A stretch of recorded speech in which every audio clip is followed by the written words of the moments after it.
जय श्री कृष्ण मित्रों, आपका हार्दिक स्वागत है आपके अपने चैनल प्राचीन ऐतिहासिक कहानियों पर। मित्रों, आज हम बात करेंगे मारवाड़ के एक ऐसे प्रतापी शासक की जिनकी वीरता और पराक्रम की गूंज पूरे राजपूताने में थी। हम बात कर रहे हैं राव मालदेव राठौर की। राव मालदेव राठौर का जन्म 5 दिसंबर 1511 को हुआ था। वे राठौर वंश के एक महान राजा थे जिन्होंने वर्तमान राजस्थान में स्थित मारवाड़ साम्राज्य पर शासन किया। जब 1532 में मालदेव जी का राज्याभिषेक हुआ, तब उन्हें विरासत में राठौरों की एक बहुत छोटी सी पैतृक रियासत मिली थी। लेकिन वे केवल उतने पर ही रुकने वाले नहीं थे। अपने पराक्रम और कुशल सैन्य रणनीति के बल पर उन्होंने अपने पड़ोसियों के खिलाफ कई लंबे सैन्य अभियान चलाए। इन युद्धों और अभियानों के बाद राव मालदेव ने अपने साम्राज्य का अभूतपूर्व विस्तार किया। उन्होंने न केवल मारवाड़ को सुदृढ़ किया, बल्कि वर्तमान राजस्थान, हरियाणा, उत्तर प्रदेश, गुजरात और सिंध के कई महत्वपूर्ण क्षेत्रों को जीतकर अपने साम्राज्य में मिला लिया। इतिहास में उन्हें 52 युद्धों का विजेता और अपने समय का सबसे शक्तिशाली हिंदू राजा भी कहा गया है। 7 नवंबर 1562 को इस महान योद्धा ने इस दुनिया को अलविदा कह दिया, लेकिन उनका गौरवशाली इतिहास आज भी अमर है। मित्रों, राव मालदेव राठौर 5 दिसंबर 1511 से 7 नवंबर 1562 तक राठौर वंश के राजा थे, जिन्होंने वर्तमान राजस्थान राज्य में स्थित मारवाड़ राज्य पर शासन किया। मालदेव 1532 में सिंहासन पर बैठे और उन्हें राठौरों की एक छोटी पैतृक रियासत विरासत में मिली। अपने पड़ोसियों के खिलाफ लंबे समय तक चले सैन्य अभियानों के बाद मालदेव ने महत्वपूर्ण क्षेत्रों पर कब्जा कर लिया, जिनमें वर्तमान राजस्थान, हरियाणा, उत्तर प्रदेश, गुजरात और सिंध के कुछ हिस्से शामिल थे। उन्होंने सूर साम्राज्य या मुगल साम्राज्य में से किसी के साथ भी गठबंधन करने से इनकार कर दिया।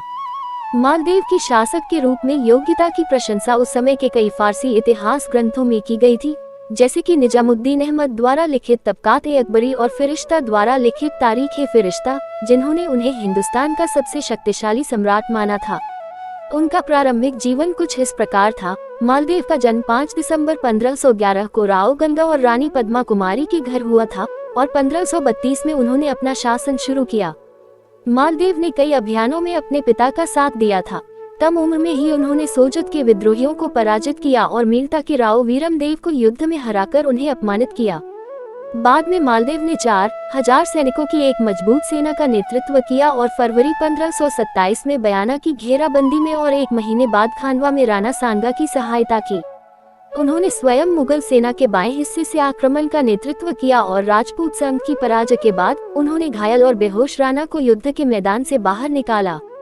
1529 में राठौर विद्रोही शेखा और नागौर के खानजादा दौलत खान ने जोधपुर पर आक्रमण किया।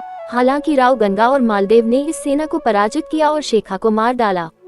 अपने पिता और राणा सांगा के साथ अभियानों में मालदेव की भागीदारी और भावी सम्राट के रूप में अपनी साख स्थापित करने के बाद एक समय मारवाड़ के शासकों का 9 राठौर सरदारों पर प्रभुत्व था। लेकिन जब मालदेव गद्दी पर बैठा, तब तक वह केवल 2 जिलों पर शासन कर रहा था।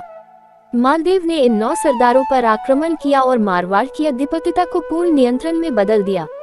मालदेव ने रायपुर और भद्राजून के सिंधालों को भी पराजित किया और दोनों शहरों को मजबूत बनाया। 1534 में मालदेव ने नागौर पर आक्रमण किया और दौलत खान को अजमेर भागने पर मजबूर कर दिया। मालदेव ने जल्द ही मीरता, रियान और अजमेर पर आक्रमण किया और उन्हें अपने कब्जे में ले लिया। दीदवाना और पचपदरा के छोटे सरदारों ने भी मालदेव की संप्रभुता स्वीकार कर ली। जैसलमेर पर उसका आक्रमण भी सफल रहा और उसने भाटी शासकों को अपने अधीन कर लिया।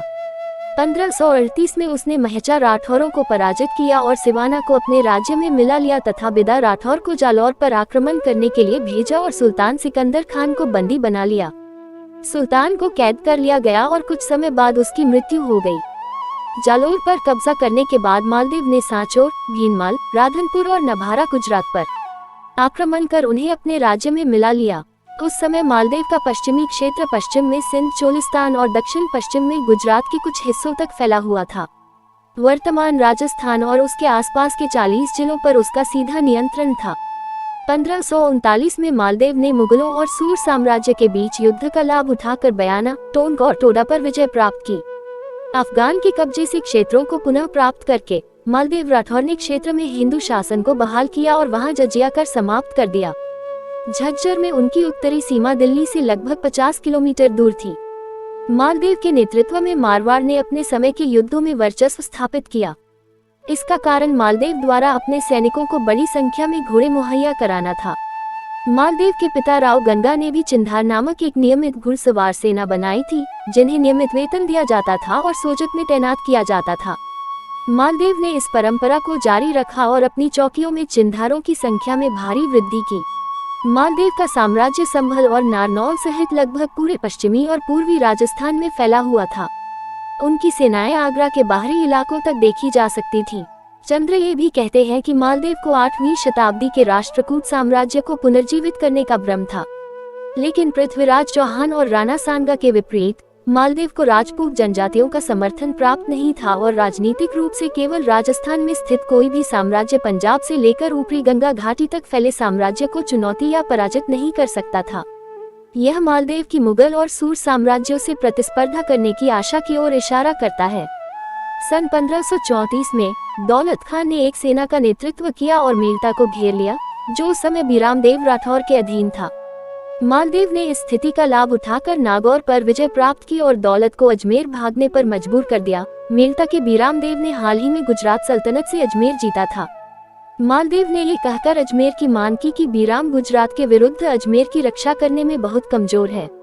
बीराम ने इस अनुरोध को अस्वीकार कर दिया, जिसके परिणामस्वरूप मालदेव ने सेना भेजकर बीरामदेव से अजमेर पर विजय प्राप्त कर ली।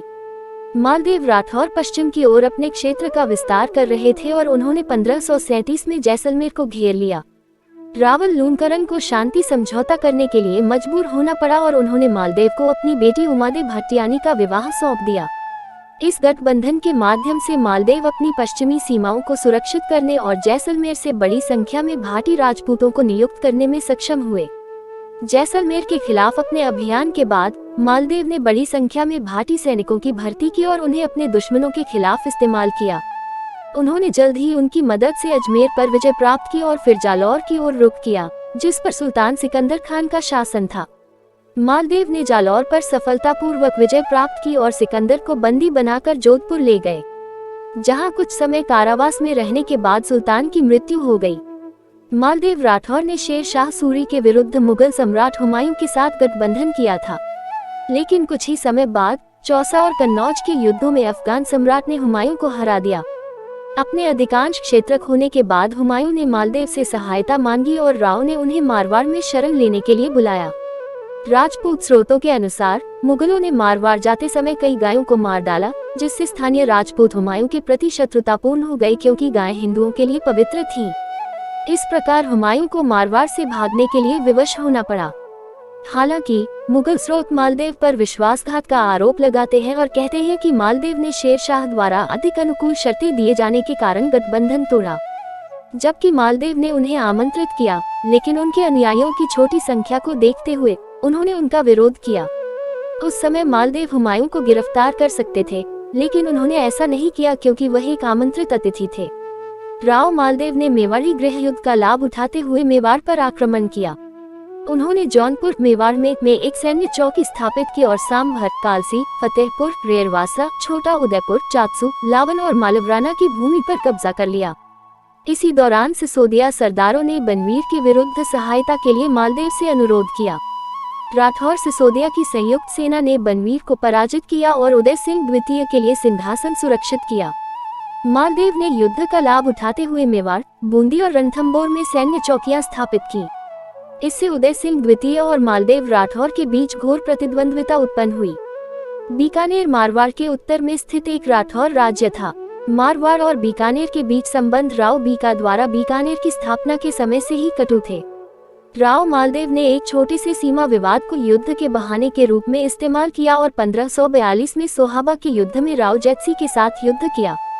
इस युद्ध में राव जैतसी मारे गए और राव मालदेव ने इस स्थिति का फायदा उठाकर बीकानेर के पूरे राज्य पर कब्जा कर लिया। जैसलमेर के साथ वैवाहिक गठबंधन ने मारवाड़ की पश्चिमी सीमाओं को सुरक्षित कर दिया, लेकिन मालदेव का बीकानेर और मेड़ता के बेदखल सरदारों ने कड़ा विरोध किया, जिन्होंने मारवाड़ के खिलाफ दिल्ली के सूर सम्राट शेर शाह सूरी के साथ गठबंधन कर लिया। शेर शाह ने जाली पत्र लिखकर मालदेव को धोखा दिया और उसके सेनापतियों को उनके हाल पर छोड़ दिया। मालदेव के दो सेनापति जैता और कुंपा ने पीछे हटने से इनकार कर दिया और सैनिकों की छोटी टुकड़ी के साथ अफगान सेना से युद्ध किया। अफगान गोलाबारी ने राजपूतों के आक्रमण को रोक दिया और जलाल खान के नेतृत्व में अफगान सेना के अतिरिक्त सैनिकों ने राठौर की छोटी सेना को पूरी तरह से नष्ट कर दिया। इस युद्ध में अफगानों को भी भारी नुकसान हुआ। सतीश चंद्र के अनुसार शेर शाह का अक्सर उद्धृत किया जाने वाला कथन, मैंने मुट्ठी भर बाजरे के लिए दिल्ली देश दे दिया था, जैता और कुंपा की वीरता और असंभव परिस्थितियों में भी मृत्यु का सामना करने की राजपूतों की तत्परता को श्रद्धांजलि है। सम्मेल के युद्ध के बाद ख्वास खान मारवत और ईसा खान न्याजी ने जोधपुर पर कब्जा कर लिया और 1544 में अजमेर से माउंट अबू तक मारवाड़ के क्षेत्र पर अधिकार कर लिया। हालांकि शेर शाह सूरी की मृत्यु के बाद मालदेव ने 1545 में अपने खोए हुए क्षेत्रों पर पुनः कब्जा कर लिया। राव मालदेव ने भारमल को पराजित किया और आमेर राज्य के 4 जिलों पर कब्जा कर लिया। भारमल ने खुद को बचाने के लिए हाजी खान सूर से मदद मांगी। हाजी खान शेर शाह सूरी का गुलाम था और सम्मेल की लड़ाई के बाद अजमेर और नागौर का स्वामी बन गया। अपने खोए हुए क्षेत्रों को वापस पाने के लिए पुनरुत्थान कर रहे मालदेव ने हाजी पर हमला किया। हालांकि मेवाड़ और बीकानेर की रियासतों ने हाजी की सहायता की और मालदेव को पीछे हटने पर मजबूर कर दिया। हाजी और उदय सिंह द्वितीय के बीच संबंध तेजी से बिगड़ गए। एक मत के अनुसार इसका कारण उदय सिंह द्वारा मालदेव के खिलाफ मदद के बदले एक नर्तकी की मांग करना था। उदय सिंह ने हाजी को युद्ध की धमकी दी, जिसके बाद वह मालदेव की शरण में भाग गया और दोनों की सेनाओं ने मिलकर जनवरी 1557 में हरमोदा की लड़ाई में उदय सिंह को हराया। लड़ाई के बाद मालदेव ने किलेबंद शहर मेरता पर कब्जा कर लिया। मालदेव ने आगे आमेर पर आक्रमण किया और कछवाहा राजा को मारवाड़ का सामंत बनने के लिए मजबूर किया। अकबर 1556 में हुमायूं के उत्तराधिकारी बने। कई राजपूत सरदार जोधपुर के राठौर सरदार के विरुद्ध अपनी शिकायतों के साथ उनके साथ एकजुट हो गए। अकबर ने इसे मालदेव के विरुद्ध युद्ध का बहाना बनाया और मारवाड़ पर कई अभियान भेजे। मुगलों ने 1557 में अजमेर और नागौर पर विजय प्राप्त की और इसके तुरंत बाद अकबर ने जैतरन और परबतसर पर कब्जा कर लिया। हालांकि मुगल मारवाड़ के मुख्य क्षेत्रों पर कब्जा करने में असफल रहे। मालदेव की मृत्यु से पहले उनके पास जोधपुर, सोजत, जैतरन, फलोदी, सिवाना, पोखरन, जालौर, सांचौर, मीरता, बाड़मेर, कोटरा और जैसलमेर के कुछ हिस्से थे। बाद में मालदेव के पुत्रों के बीच उत्तराधिकार युद्ध के कारण अकबर ने इन क्षेत्रों पर कब्जा कर लिया। मालदेव राठौर ने अपने छोटे बेटे चंद्रसेन राठौर को अपना उत्तराधिकारी नामित किया था, लेकिन 7 नवंबर 1562 को मालदेव की मृत्यु के बाद मारवाड़ के सिंहासन के लिए भाई भाई के बीच संघर्ष शुरू हो गया। दोस्तों, ऐसी ही जानकारियों के लिए अपने इस भरोसेमंद चैनल प्राचीन ऐतिहासिक कहानियों को अभी लाल बटन दबाकर सब्सक्राइब कर लें। दोस्तों, इस वीडियो को आपने अपना बहुत ही कीमती समय देने और अंत तक मेरे साथ जुड़े रहने के लिए आपका हृदय की गहराइयों से बहुत बहुत धन्यवाद। मिलते हैं बहुत जल्द अगली वीडियो में। तब तक के लिए मुझे आज्ञा दें। नमस्कार और जय माता दी।